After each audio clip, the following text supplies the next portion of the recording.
What's good with y'all, man? It's your boy Will back with another video. Now today, I wanted to bring up and I had a real good, interesting topic to bring to you guys this table. I was driving home and I was thinking about this Cleveland Browns wide receiver room as one does every day. And I'm thinking about this wide receiver room and I'm just like, man, this Watkins guy, like I'm trying to think of every reason and excuse to kind of like diminish what he's really doing. But preseason, practice, he's just been looking great. He looked great in the USFL.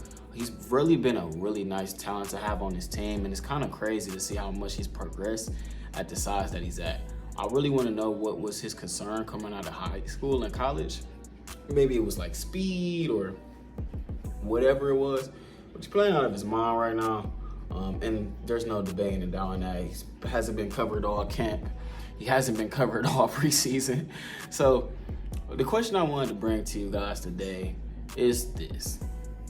Do you guys feel like it would be a bad look and a negative outlook, not negative outlook, but a negative impact on the Cleveland Browns locker room if they cut Watkins and keep a guy that he's playing better than?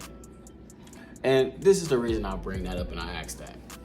If you're on a team and you know one guy is clearly better, like let's be real here, he's clearly better than David Bell. I'm not saying cut David Bell, but he's clearly better than David Bell. He's clearly a better wide receiver than Jakeem Grant and Anthony Schwartz. So there's a lot. He's probably the fifth best wide receiver on the roster. Not including Marquise Goodwin, of course. But my thing is that what does that say as a GM and as a head coach when you cut a guy that's outperforming everybody else just because he was not a draft pick? He doesn't have a contract. He doesn't fit the scheme.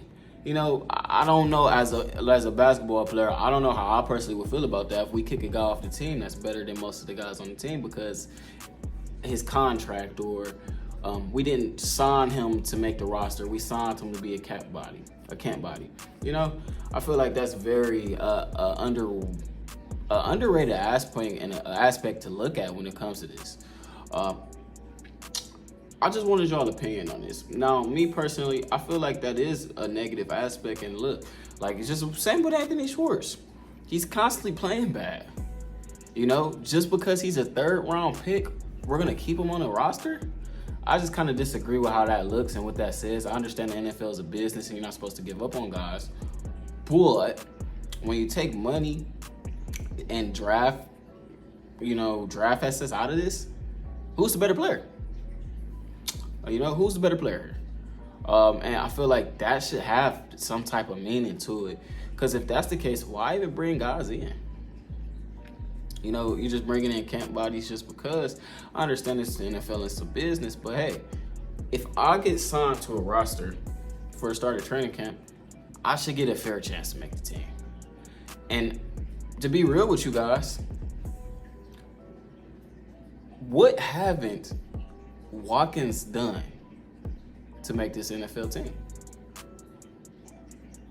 He's outperformed his competition. He's outperformed and he's exceeded expectations. He barely has any drops. He's leading the league in the preseason wide receiver numbers across the board. He leads the league.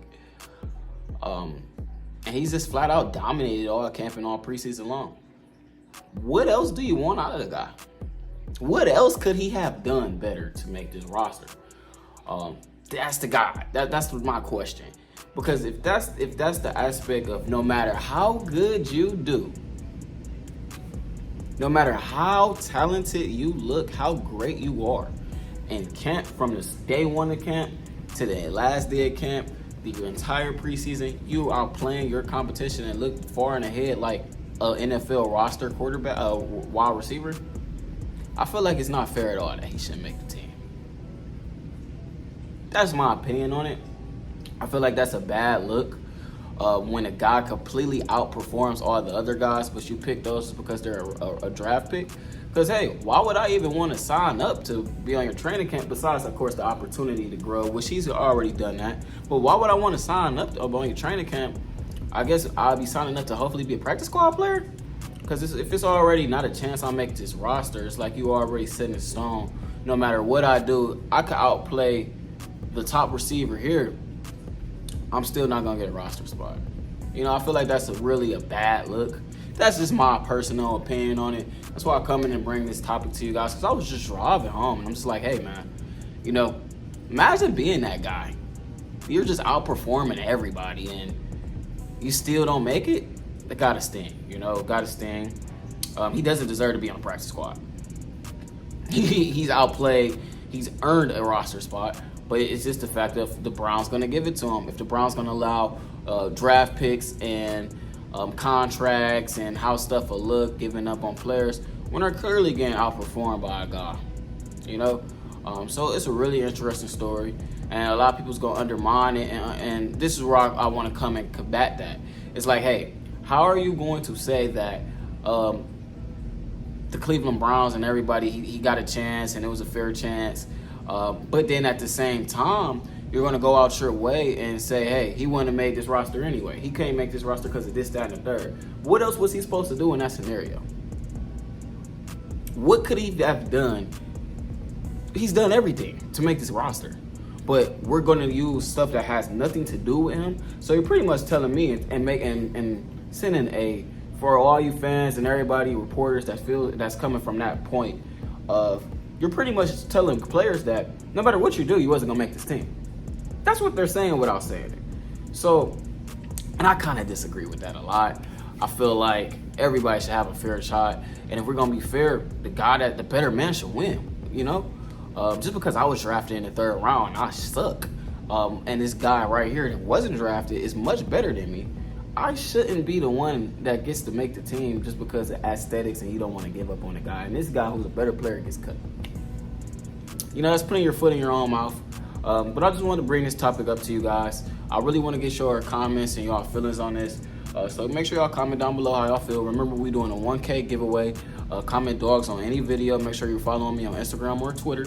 And, you know, like and subscribe. Turn the notifications on. I get a lot more views than I have subs all the time. So I appreciate it if y'all like this video. Hit that like button, man. If y'all got any comments or recommendations about how y'all want my background to look, I'm about to start upgrading my background and, you know, getting signs, you know, have like a little William Noel lighten up or something like that. But, man, appreciate, love you guys. You guys have a blessed one. I'm going to drop another video. I'm going to do a my official record prediction, and I'm going to also do another video. I just see, you gotta write your video ideas down when you're a YouTuber, man. I'll be forgetting these ideas so quick. But yeah, I'm gonna drop a couple videos for y'all up and coming until this game comes out. But it's your boy Will. Peace, man. Thank y'all for tuning in today.